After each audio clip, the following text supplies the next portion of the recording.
1. Mis experiencias favoritas son donde varias personas están involucradas. Así no hay lugar para inventos ni exageraciones. Todos vieron, todos lo vivieron, todos son testigos. Pues esto que te voy a contar nos pasó a mí, a mi hermano, a mi mamá y a mi papá. Y ahorita que me pongo a escribirlo, siento que entre más miembros de la familia lo vivieron, más difícil resulta de explicar, más insólito, más incómodo. Mi mamá quería mucho a su hermana Justina. Se llevaban bien desde niñas, casi como gemelas. Cuando mi mamá se casó, se vino a vivir a la Ciudad de México. Cada quien continuó con su vida aparte. El resto de su familia se quedó en Zacatecas. A mí, por fortuna, me tocó conocer a la tía Justina. Era una señora muy buena gente, de esas que no se ven seguido. La queríamos, nos hablábamos. A veces nosotros íbamos, a veces ella venía, pero no tan seguido. Cada quien vivía su vida por separado, lejos. Una madrugada sonó el teléfono. Desde que vimos la hora, sentimos que algo malo había pasado, y sí, eran malas noticias. Mi tía Justina acababa de fallecer. Eran como las 3 de la mañana. Mi mamá dijo que teníamos que ir, que no importaba nada, y tenía razón. Ya nadie durmió. Nos levantamos todos a preparar las cosas para irnos. La idea fue salir al amanecer. Muy buen plan, porque hasta Zacatecas eran 8 horas de camino. Salimos en cuanto clareó y llegamos como a la 1 de la tarde. Pero apenas bajamos del coche, notamos algo que no cuadraba. La casa de los abuelos estaba cerrada. Nadie afuera, no había arreglos de flores, no había sillas en la calle, ni gente entrando y saliendo. Nada que dijera que había muerto alguien, salvo por un moño negro sobre el portón de la casa. Mi mamá bajó y tocó la puerta.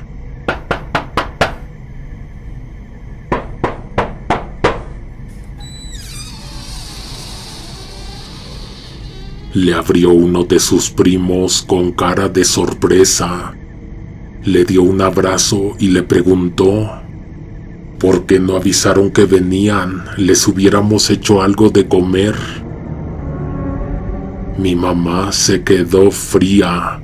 Le dijo: venimos por lo de Justina. El primo se sacó de onda. ¿Dónde está? ¿Dónde la tienen? El primo la miró como si no entendiera el idioma. Prima, Justina se murió hace 3 meses. ¿Cómo que 3 meses? Dijo mi mamá. El primo nos hizo pasar. Llamó a otra tía y también a mi abuelo, que ya está grande. Nos sentamos todos en la sala. Mi mamá les explicó lo que nosotros sabíamos, que esa misma madrugada, a eso de las 3, alguien nos llamó para decirnos que Justina acababa de morir. Fue entonces que todos se quedaron en silencio. Sí, Justina murió, dijo el primo. Pero eso fue hace 3 meses y ustedes vinieron, estuvieron aquí, la velaron. Mi mamá lo negó, nosotros también. Dijimos que esa era la primera vez que veníamos desde el año pasado, pero el primo sacó su celular. Nos enseñó una foto. Ahí estábamos, mi mamá, mi papá, mi hermana y yo, tomados con el resto de la familia, todos frente al altar, con Justina en su caja. «Aquí están», dijo el primo, mostrándonos la foto en su celular. «¿A poco no se acuerdan?». Y luego dijo algo más, como pensando en voz alta. «Pero sí se me hizo raro. Ustedes estaban como diferentes». Mi mamá lo miró. «¿Cómo que diferentes?». El primo dudó. «Pues no sé, como apagados, muy serios. No hablaron casi nada. Casi no comieron.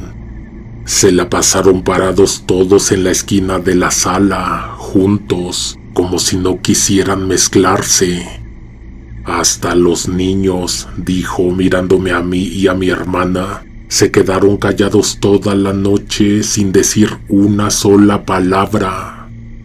Ni cuando llegó la tía Tomasa con los panes, ni cuando mi mamá sacó el álbum de fotos.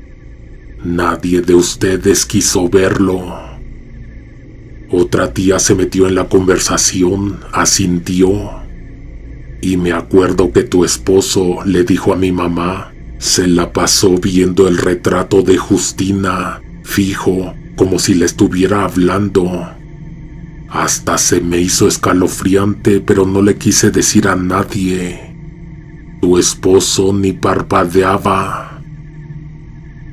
Mi abuelo, que estaba sentado en una silla de madera, dijo que cuando nos fuimos ni nos despedimos, nomás salimos uno por uno, silenciosos, como si no quisiéramos que nos vieran irnos.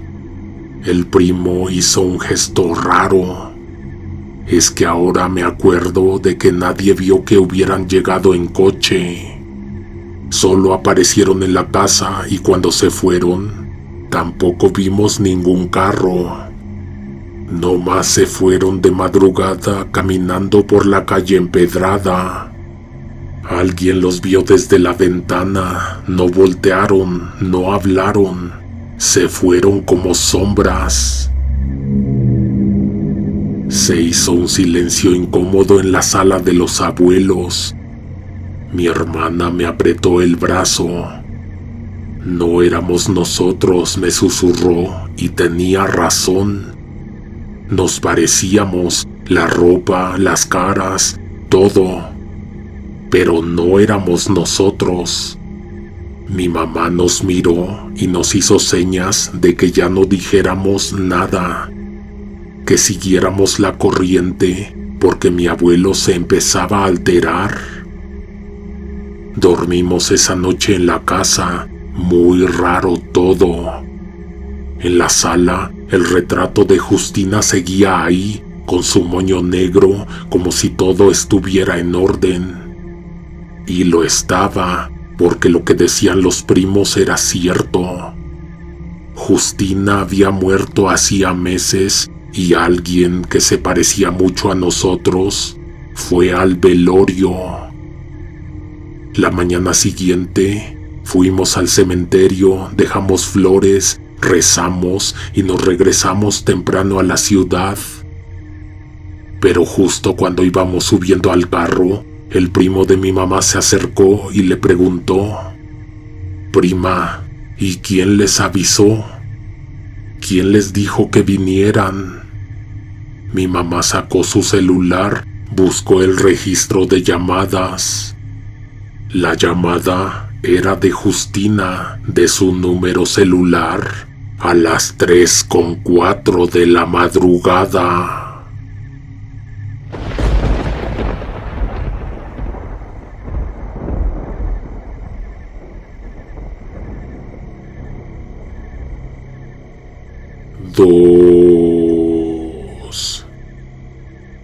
Cuando una persona pierde la vida de manera violenta, se debe sellar el ataúd, es hasta por sentido común.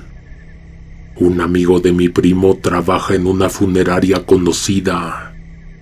No es embalsamador ni maquillista, sino ballet parking, pero ahí en esa sucursal Si algo raro pasa, todos se enteran. La información corre rápido y a veces lo que escuchas no te deja dormir.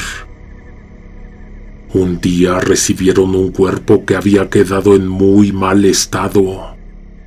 No era posible presentarlo.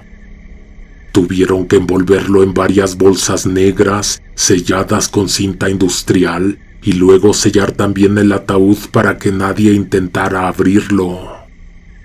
La familia lo reclamó y lo colocaron en una de las salas principales. El velorio empezó como cualquier otro.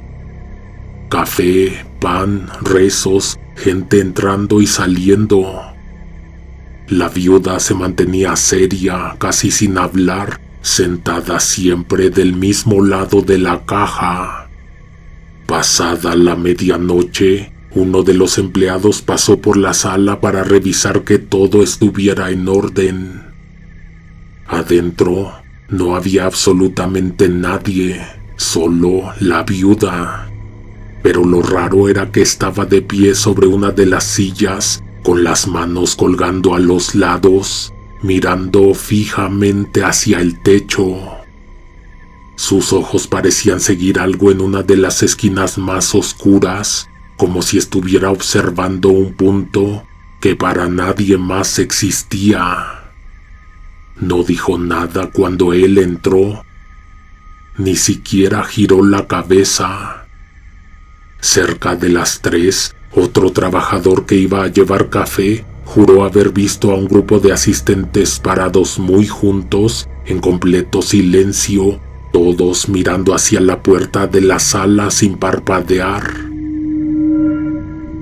En una segunda vuelta, notó que la sala estaba completamente a oscuras, como si hubieran apagado las luces adrede. Pensando que había sido un descuido, encendió los interruptores. La luz reveló a las mismas personas, quietas, con los rostros inexpresivos. Entonces uno de ellos, un hombre alto y delgado, dio un paso al frente y con voz seca les pidió que apagaran las luces por respeto. Otros lo repitieron molestos, casi en coro. El empleado, incómodo, obedeció y retrocedió al pasillo. Desde ese momento, nadie del personal se acercó otra vez a esa sala. A la mañana siguiente, un equipo fue por el ataúd para llevarlo al crematorio. Cuando lo levantaron, no pesaba nada. Estaba vacío. De inmediato mandaron llamar a quienes habían preparado el cuerpo. Todos aseguraron que lo habían colocado ahí y que incluso lo habían grabado como prueba, siguiendo protocolo. Revisaron el video. Se veía claramente el momento en que metían las bolsas y cerraban la caja. Poco después, alguien notó un detalle. En el piso de la sala había un goteo oscuro. Se veía espeso como aceite viejo y formaba un camino hacia el pasillo. Lo siguieron hasta el estacionamiento. En las cámaras, a las 4:13 de la madrugada, se veía a la mujer que había pagado el funeral, a la viuda, caminando sola, empujando un carrito con algo cubierto por una manta. Las cámaras solo la captaron de camino al estacionamiento, pero allá no se supo qué hizo. Minutos después volvió sola y se quedó en la sala hasta el amanecer, como si nada hubiera pasado. Gerencia intentó comunicarse con ella. La mujer respondió con frialdad. Si la seguían molestando, demandaría. Días después llegó un sobre cerrado a la sucursal. Era un cheque de agradecimiento para el personal que había trabajado esa noche. A cada uno le tocaron cerca de 3,000 pesos, incluso al amigo de mi primo. Y fue entonces que él pudo recordar. Esa madrugada, ella le pidió ayuda para subir unas bolsas negras a su camioneta. Pesaban bastante, olían raro, pero él no hizo preguntas. Con el tiempo, dice que ha intentado convencerse de que no sabía lo que había dentro, pero cada vez que lo cuenta, siempre termina repitiendo lo mismo, que por alguna extraña razón, las bolsas estaban calientes.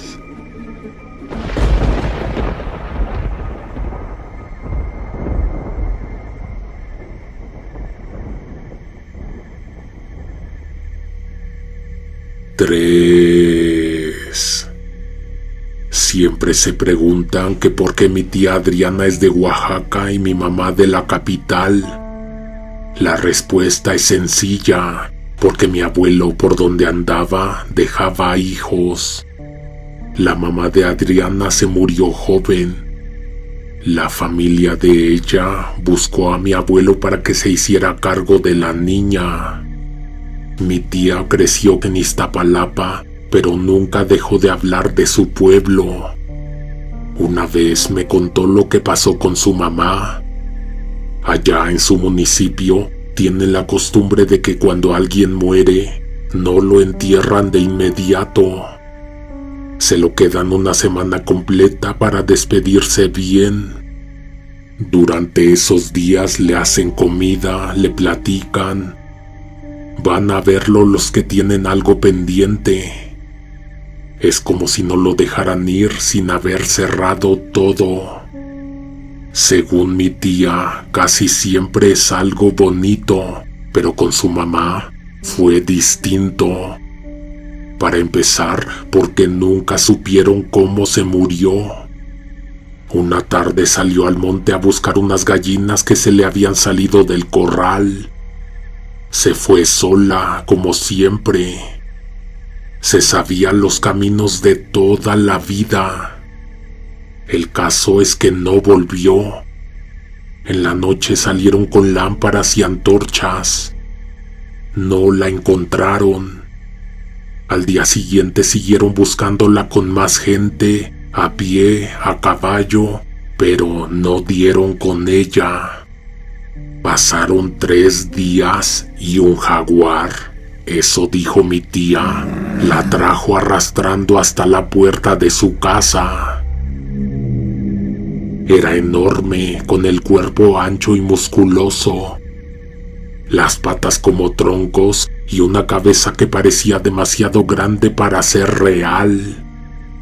El pelaje, manchado de negro sobre un fondo dorado, brillaba con el calor. Los ojos amarillos no parpadeaban. Caminaba lento, como si supiera que nadie se atrevería a detenerlo. Con las fauces apenas abiertas, mostraba colmillos que parecían capaces de partir un brazo. La dejó frente a la casa y se quedó mirándolos un instante antes de perderse otra vez hacia el monte. No se la había comido, no le había hecho nada, ni una mordida, ni un rasguño. La dejó ahí como si la hubiera ido a regresar. La gente del pueblo se quedó helada. Nadie entendía qué había pasado. La sentaron en una silla de madera como era costumbre. Le pusieron flores, velas, pan, le cantaron, le hicieron mole, tamales, chocolate. Toda la semana la trataron como si todavía estuviera presente. Pero hacía un calor horrible. Aunque le pusieron ungüentos, hierbas, agua con alumbre y otras cosas para que aguantara, el cuerpo ya estaba mal. hinchada, sudando, se le escurrían líquidos por el cuello, la cara se le deformó. El último día, el día del velorio y la despedida, mientras rezaban, la puerta se abrió de golpe y entró un muchacho del pueblo pálido, sin aliento. «Ahí viene», gritó, «la bestia». Cerró la puerta con fuerza, echó el pasador y se quedó ahí, temblando, con la espalda contra la madera. A los pocos segundos se escuchó el primer golpe, un arañazo pesado, profundo, que hizo vibrar toda la hoja. Luego otro, más fuerte, como si algo enorme estuviera tanteando dónde abrirse paso. Las garras arrancaban la madera, dejando marcas grandes, y a cada embestida hacía que el marco de la puerta crujiera. La gente retrocedió apretada contra las paredes, sin saber si rezar o correr. El tercer embate tiró la puerta de golpe.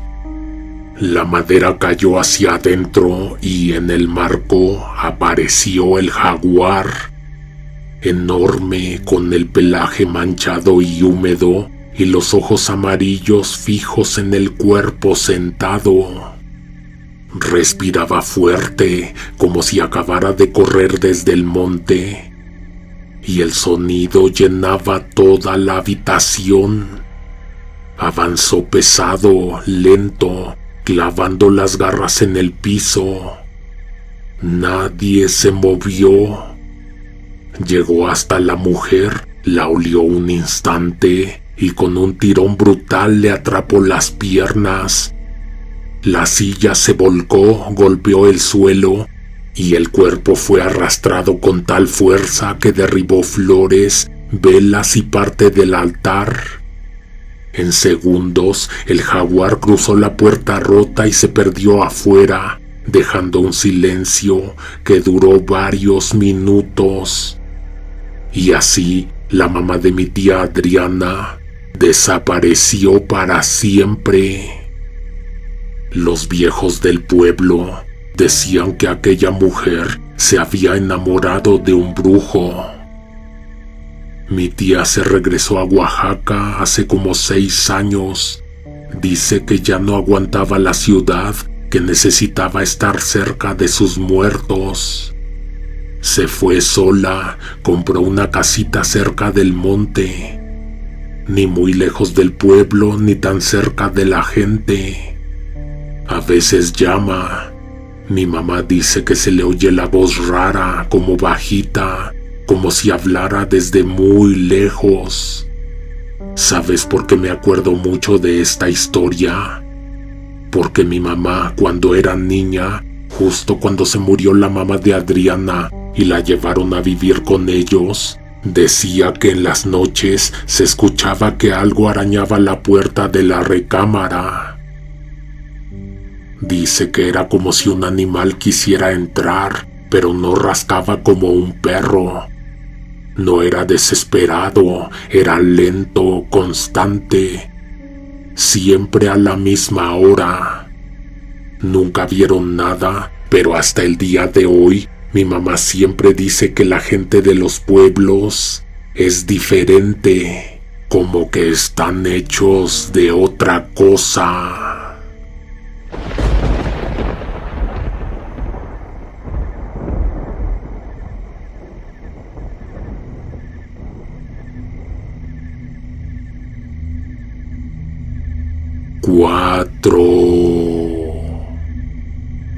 Enfrente teníamos la peor clase de vecinos, los de la música a todo volumen a cualquier hora. Pero no era solo eso, a veces llegaban carros con las placas tapadas, motos sin luces y hombres que se quedaban dentro de camionetas hablando por teléfono durante horas. Otras veces de madrugada aparecían patrullas, pero nunca se los llevaban. Todo el mundo sospechaba que andaban en cosas raras. Aún así, mi mamá y la mamá de ellos se llevaban bien. Llegaron a la colonia en el mismo año y se tenían aprecio. Se saludaban, se prestaban cosas y si había problemas, se echaban la mano. Esa tarde trajeron al hijo mayor. Lo habían balaceado en la madrugada. La familia pagó para que la policía no se lo llevara, para que no hubiera autopsia y así poder velarlo en su casa.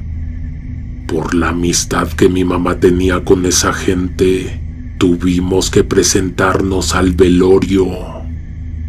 La sala estaba llena de detalles que intentaban impresionar. Cortinas gruesas color vino con flecos dorados, un comedor de madera tallada con sillas tapizadas en terciopelo rojo, un espejo enorme con marco de imitación oro y un piso de loseta blanca brillante, tan pulida que reflejaba la luz amarilla de las lámparas. Pusieron el ataúd en el centro, sobre dos bases de metal con coronas de flores en las paredes y velas de vaso en el piso. Afuera, una lona azul protegía a la gente de la llovizna y la bocina que siempre usaban para las fiestas ahora sonaba con rezos grabados.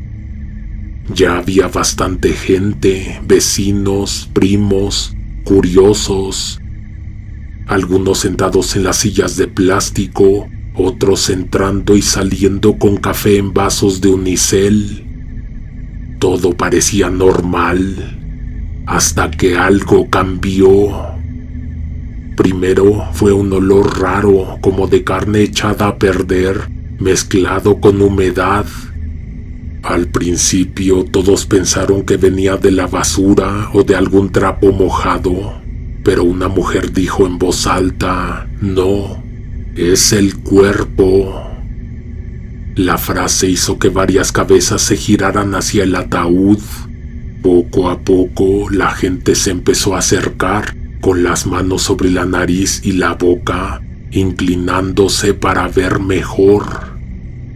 El muerto estaba vestido con camisa blanca y pantalón de mezclilla. La piel del cuello había tomado un tono morado oscuro y las manos se veían más hinchadas que unas horas antes. En la comisura de los labios asomaba un líquido espeso, café verdoso, que empezó a gotear sobre la almohadilla del ataúd y luego al fondo de la caja, dejando un rastro brillante. En cuestión de minutos, el olor se hizo insoportable. Las coronas de flores ya no lo ocultaban. Entonces la mandíbula del muerto se aflojó. La boca se abrió de golpe, larga y torcida, dejando ver encías negras y dientes manchados. Un sonido de burbujeo salió de su garganta, como si algo se moviera adentro. La piel de las mejillas empezó a despegarse en tiras pequeñas, revelando zonas húmedas, brillantes, como carne viva. Era como si algo invisible lo estuviera pudriendo desde adentro, a una velocidad imposible. Lo que normalmente toma días, le estaba ocurriendo en minutos. La piel cambiaba de color mientras lo mirabas, inflándose, reventándose, soltando líquidos y pedazos, como si el cuerpo se derritiera vivo, sin fuego. Cada segundo que pasaba lo deformaba más, hasta que ya no parecía un muerto, sino algo que estaba siendo devorado desde adentro por algo que no podíamos ver.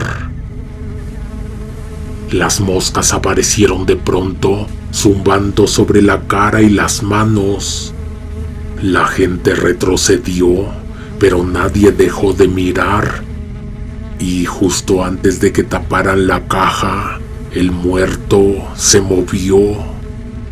un espasmo de hombros y un tirón del cuello que levantó la cabeza apenas unos centímetros. Se hizo un silencio absoluto. Solo se escuchaba el llanto bajo de la madre y el zumbido de las moscas. Fue ahí cuando un señor mayor que estaba sentado contra la pared habló en voz baja.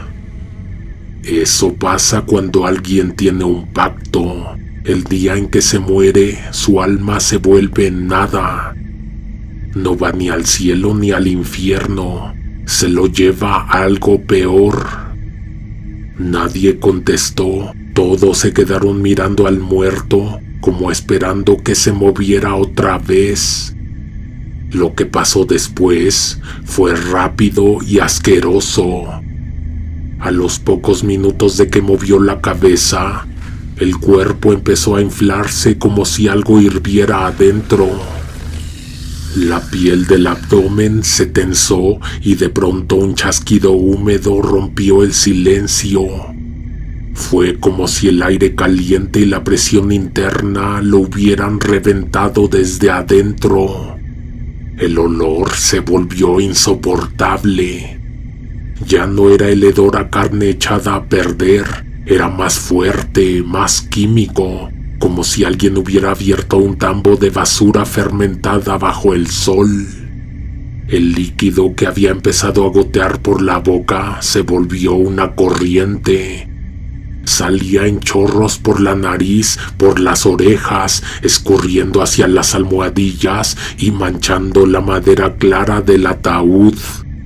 La camisa blanca se empapó y cambió a un tono gris verdoso. Un lado del ataúd comenzó a humedecerse. La madera barata y delgada no aguantó mucho. El líquido se filtró y formó un charco en el piso. Algunos retrocedieron, otros se tapaban la nariz, pero nadie decía nada. La cara del muerto se hundió sobre sí misma. Los ojos abiertos se llenaron de burbujas amarillentas que explotaban con un sonido bajo. Las manos que antes estaban hinchadas, ahora se abrían y cerraban lentamente por la contracción de los tendones. Alguien gritó que cerraran la caja. 2 hombres intentaron bajar la tapa, pero ya estaba todo resbaloso y en el movimiento una de las paredes del ataúd se rompió. El líquido espeso, mezclado con trozos de piel y cabello, se volcó al piso. La gente se apartó rápido, dejando libre un camino por donde la masa oscura se movía, lenta pero constante, hacia la puerta. La corriente espesa cruzó la sala, bajó el escalón y salió a la calle. Afuera, el líquido se abrió paso entre las sillas, escurrió por la banqueta y avanzó hasta la coladera, apestando la cuadra entera. El sonido fue hueco cuando empezó a escurrirse, burbujeando, perdiéndose en el drenaje. No todo se fue, mucho quedó embarrado en el piso de la casa y en la calle quedaron manchas oscuras que ni con agua se fueron. Si lo que se decía era cierto, el tipo estaba en problemas con algo más grande que cualquiera de los que estábamos ahí. Alguna entidad con la que había hecho un pacto. Y en ese preciso momento, mientras su cuerpo se deshacía en la sala y se escurría hasta la coladera, su alma debía estar descendiendo a las llamas del infierno. Me lo imaginé cayendo por un agujero angosto de concreto frío, sin fin, donde las paredes rezumaban humedad y un eco lejano repetía su propio grito. Un descenso interminable hacia un lugar que no era ni cielo ni tierra. Un pasillo estrecho, sin puertas ni ventanas, iluminado por una luz enfermiza que no venía de ninguna parte. Un sitio para los que nunca iban a volver a ver la luz del día.